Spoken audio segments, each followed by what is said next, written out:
Craven, Insurance Commissioner Mike Causey, got Lieutenant Cox, Deputy Willie Duvall, Captain Jeff Cook, and Deputy Taylor Harper. And all these people that are here were instrumental in helping us during this investigation. During the end of February and the first 2 weeks of March, we worked an investigation that was targeting the thefts of catalytic converters in the northeast section of our county, which involved parts of High Point, Thomasville, and we've had, as you know, we've had a lot of thefts in the past year, and we wanted to work a couple cases, and those cases turned into a much greater case. So we worked it, our patrol team was instrumental. They took what normally is a reactive type position and made it proactive. And they worked hard along with the criminal investigation. The DART team was involved. A lot of other different divisions of the Sheriff's Office worked together very closely, communicated well, and as a result, we made a lot of charges. So, and I think we stopped a huge part of that theft ring up in the northern part of the county. But we received a multitude of reports of catalytic converter thefts in that area. The materials in the converters, as you know, are very valuable, easily removed from vehicles, and at one time was hard to, well, you can't trace them back now unless there's a serial number or a number attached to it, an owner applied number. But anyway, new laws have come into play thanks to Senator Craven, and we'll get to that a little bit later. These thefts launched a multi-week investigation of the reports taken in Trinity, Archdale, Thomasville, and High Point. These were all in the Randolph County area. On Thursday, March 3rd, a report was taken at a business located at Cecil Street in High Point. Catalytic converter was removed from a vehicle in the business parking lot shortly before 7 a.m. Video surveillance was obtained depicting a person later identified as James Kennedy on the property during the time of the theft. If you notice, video surveillance, we have a video surveillance program here where you can call in and put your camera on a list that we will be able to contact at a later time if a crime occurs in that area. And this program was instrumental in helping us identify some of the people that, well, most of the people that were involved in this this operation they had going. March 3rd, additional report was taken at a business on Bethel Drive in High Point. 4 converters were stolen from various vehicles parked at the business between Sunday, February 27th, and the date of the report. Camera footage was discovered from a neighboring business. The suspect was identified as James Kennedy. On Friday, March 4th, the school resource officer at Trinity High School was notified in reference to a possible theft of a catalytic converter. Found out later that morning that it was stolen from a vehicle that was related to the band program there at the school, and we did have video surveillance there. On Saturday, March 5th, a patrol deputy took a report of an attempted larceny at a business on Turnpike Court in Thomasville. The 3 thieves, possibly 4, were confronted by someone at the business during the attempted theft and left in a U-Haul truck. If you notice, there's a U-Haul truck involved in every one of these photos that we received. Due to a picture taken and shared with the Sheriff's Office, a deputy was able to identify the lessee and operator of the truck as Ricky Sean Morris. On Wednesday, March 9th, Morris and the U-Haul truck were located at a residence on Beckerdike Road in Sophia. During a subsequent search, methamphetamine, paraphernalia, and burglary tools were located inside the cab of the truck. Morris was placed under arrest. Deputies was also located a utility dump trailer at the residence, earlier been reported stolen from High Point. On Thursday, March 10th, a search warrant was obtained to search the remaining contents of the truck, where multiple catalytic converters and other related burglary tools were located. March 10th, after obtaining additional evidence and using the information gathered from surveillance conducted by the patrol, a search warrant was obtained and executed by patrol, urban criminal interdiction, the DART team, K-9 teams, and the crime scene investigators at 3605 Eastward Avenue in High Point. And that's right at the county line.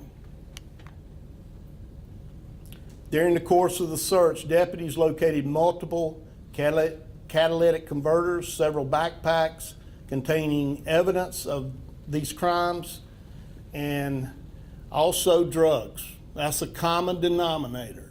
Most of the time we found drugs involved.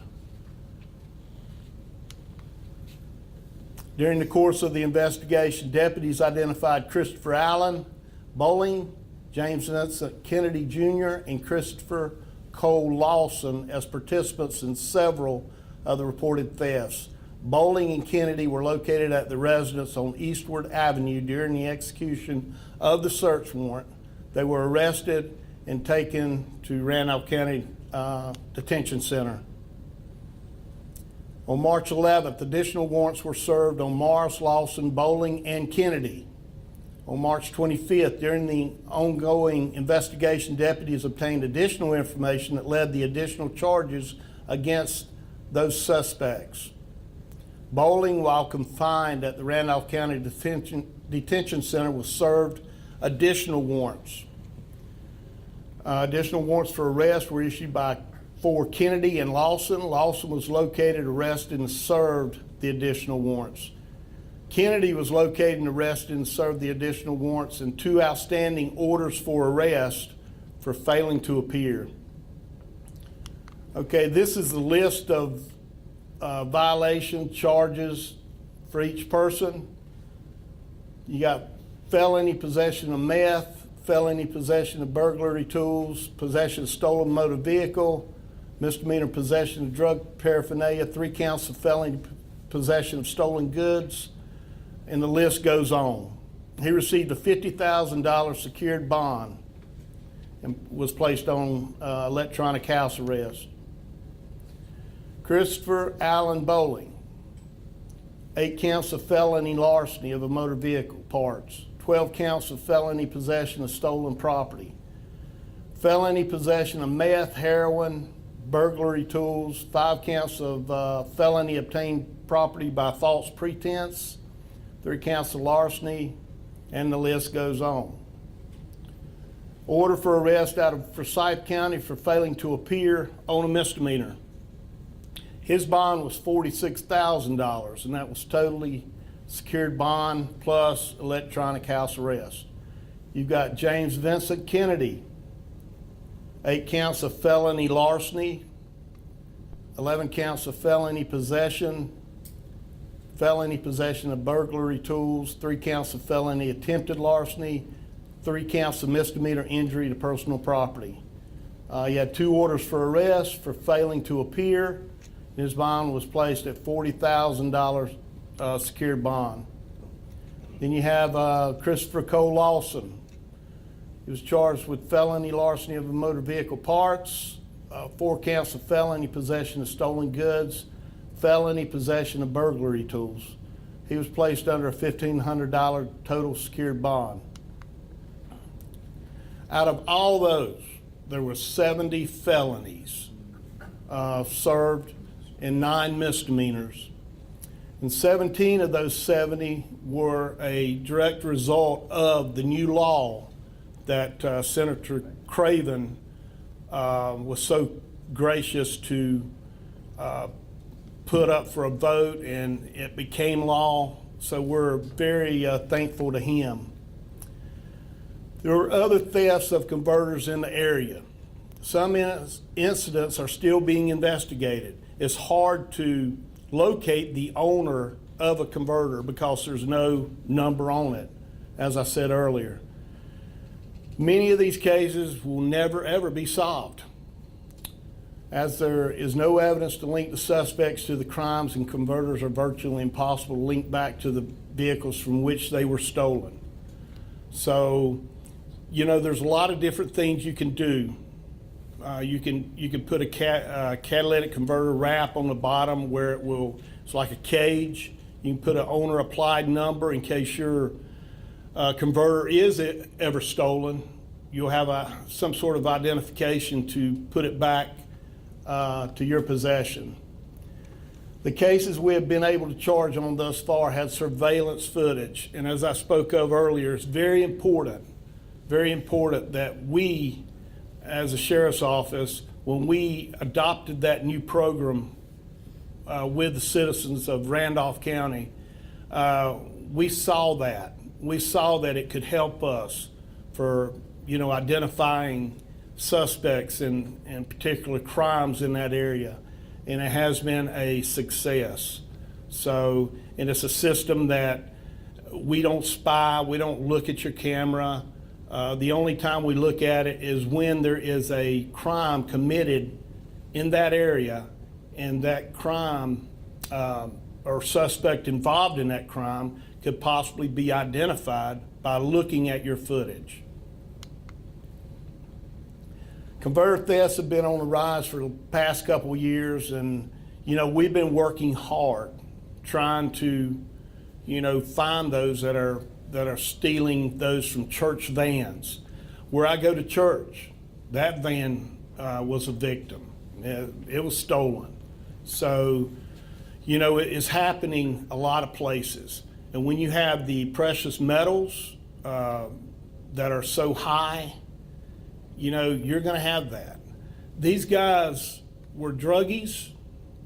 They didn't want to work. It would be so much easier for them to go fill out an application and go to work and earn their money instead of having to stay up late, crawling under a greasy automobile with a tool that they probably stole, and then they make you a victim. It doesn't make sense to me. And we're going to do everything in our power to keep them in jail for as long as we possibly can. And we're going to talk to the DA and the judge, or DA, in hopes of getting a lengthy sentence for this crime. It is aggravating. It is aggravating. I don't know if any of you have ever had a converter stolen, but it takes a lot of money to replace those converters. That's money a lot of people don't have.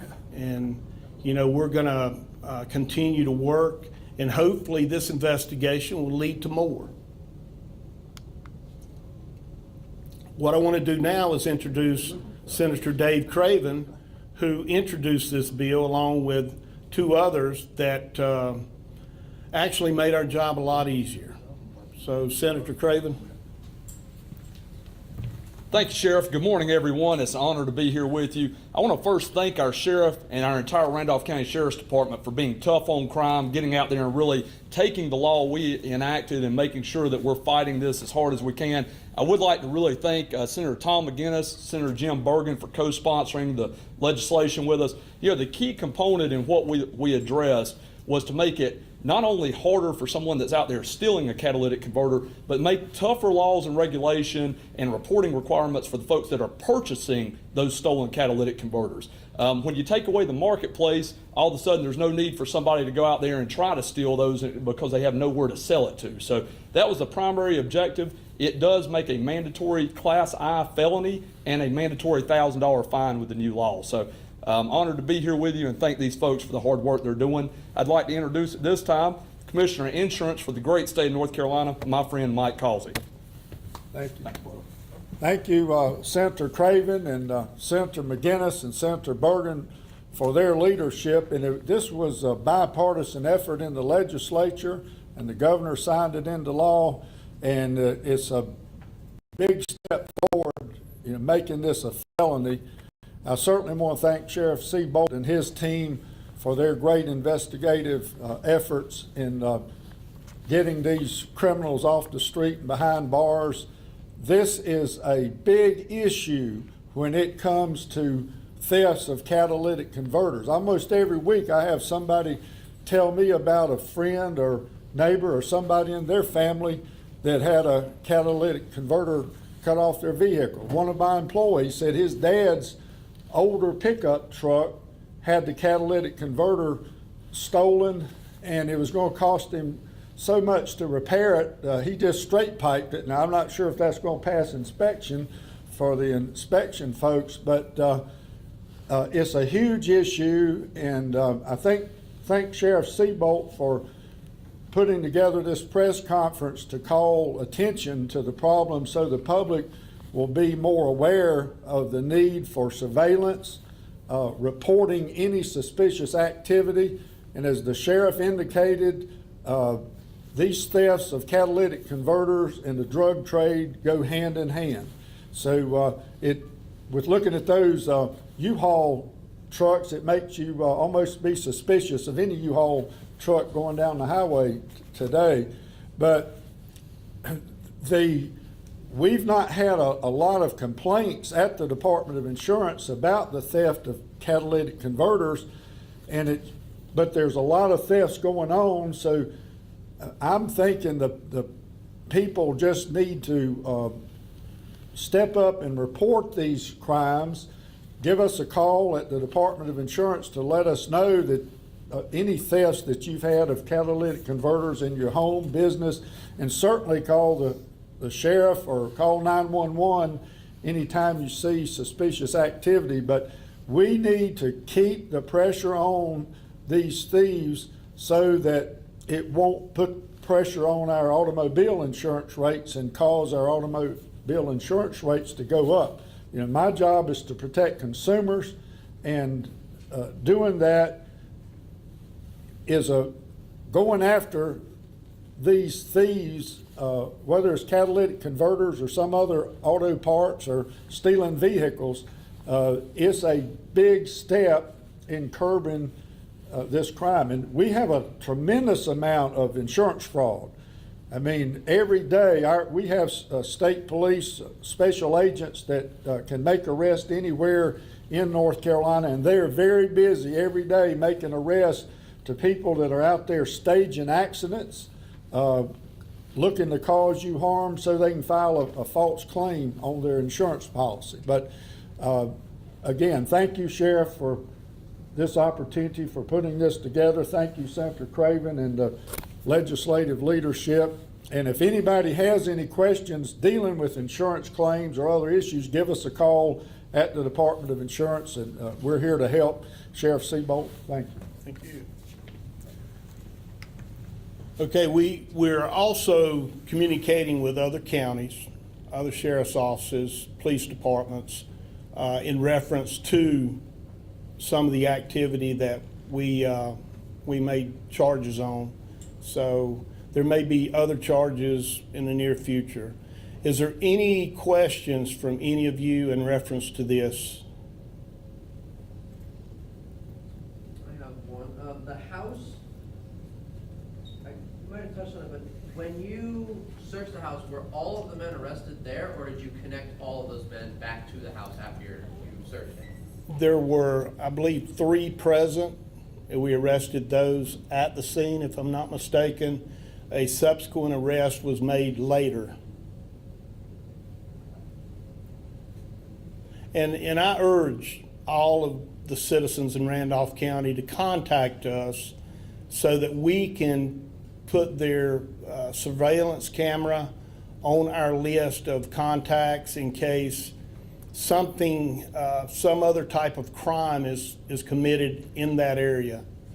This was a great tool that we utilized, and it more than likely will convict these 4 in court very easily. Are you hoping that if someone who is hesitant to include their cameras on that list? Are you hoping that something like this will convince them that it is worth it? Yes, I think this is a great illustration of why it's so important. And it's not like we're going to go into their hard drive and view without their permission. We would go to their house and allow them to pull the footage up. They could pull it up and possibly even send it to us via email. So a lot of people are not, I guess, confused, concerned about the ability we had to view the footage on their camera. This is perhaps a poorly worded question, so bear with me for a second. In this investigation, you saw directly that there was drug activity and the catalytic converter thefts going on. And someone mentioned that you're seeing those sort of things hand in hand as you're investigating, I'm assuming both drug investigations and in catalytic converter investigations. What's bringing those two things together in your words? Why are these two things sort of symbiotic at this point? Well, in the history of drug use, normally a person who is addicted to drugs cannot hold down a 8-to-5 job. There's drug tests they must pass. It's easier for them, in order to support their habit, to do something illegal. And this is at night when it's dark, when it's hard to prove or the crime is traced back to them individually. So it's an opportunity for those to get enough money, and these catalytic converters are sold at a high, dollar amount. It's not like you go break into someone's garage or storage building and buy or steal a couple tools. These catalytic converters can be up to $700 to $3,000 in order to replace them. So, it's an opportunity that they seize, and it goes right along with drug use. Any other questions? These guys were working together, kind of a crew. Is that what you see, from, this might be the first time you've seen that, or is this a thing where it'll be a group of people working together to all, sell them and then spend the money on, like you said, drugs or other illicit things? Well, it's, one of those things where if you use drugs, you're going to be around druggies most of the time. And, one may say, well, I know an easier way to purchase drugs. Let's go steal some converters. So it's, eagles don't fly with buzzards. They're going to hang out together. They're going to commit crimes together. They're going to do drugs together.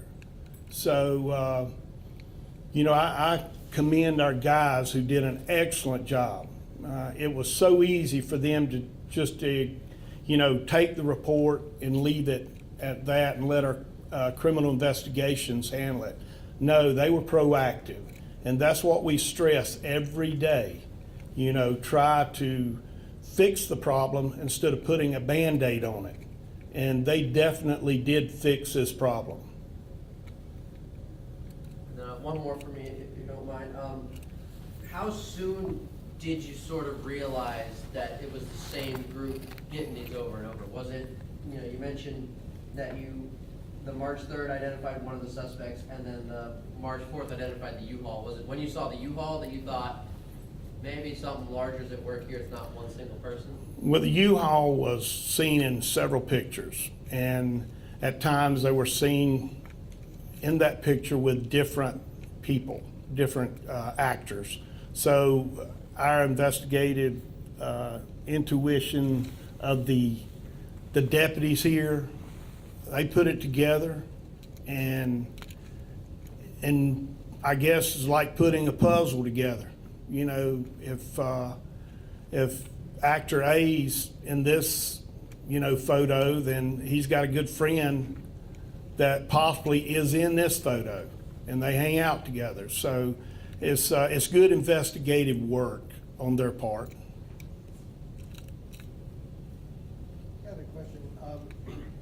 talk about the new law that's was enacted. Have you been able to tie these guys in with going to some of these places to try to sell them? Have you tied them in or found out that they did try to sell them to different places? Yes, we do have a contact there, and our investigation on that is still pending. We're still working. And we're gonna work with outside agencies and have a collaborative effort in order to charge that person or possibly other people in the near future. Those charges for that has not come up yet with the new law. You haven't. No, we have not charged any third-party vendor for that yet. Sheriff, where would we be without this new law? If it would have been a year ago and we were doing this, what would be happening to these guys? We would be spinning our wheels. We would have to take a charge out on a person, and with the elements of that law, there was really nothing we could do. If someone had 5, 6, 7, 10 converters, there was nothing we could do about it. We would know that as possibly a crime had taken place, but the elements of the law would not substantiate any charges. And I commend Senator Craven for taking the initiative and doing this for us. Any other questions? Sheriff, can I make one more? Yes. One more thing. What the sheriff said about those identification numbers, I don't know where it's going to go at the federal level, if they'll ever require some serial number ID on these catalytic converters, but from everybody I talked with, I know one man who used to engrave his North Carolina license, his license number on all his equipment, lawnmowers, anything like that. And I know I've talked to some people that are already doing that on catalytic converters, but this is not just a problem for Randolph County or Guilford County or the Piedmont Triad. It is a statewide problem. And I was down east a few weeks ago, and there were people just stealing so many, they were filling up bins, and I'm told some of these bins are bringing $20,000 to $25,000 for a bin. And those three metals, if you do the research, it's platinum, palladium, and rhodium. And that rhodium was so rare, at one time it hit $18,000 to $20,000 an ounce.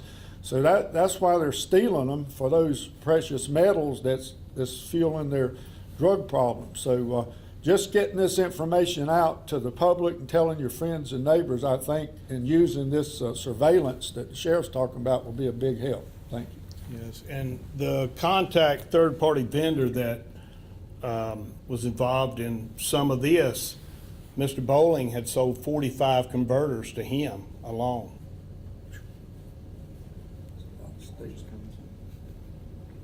So if there's no more questions, we will end this press conference. I appreciate you guys attending, and as always, if there's anything the sheriff's office can do for you, please let us know. Thank you.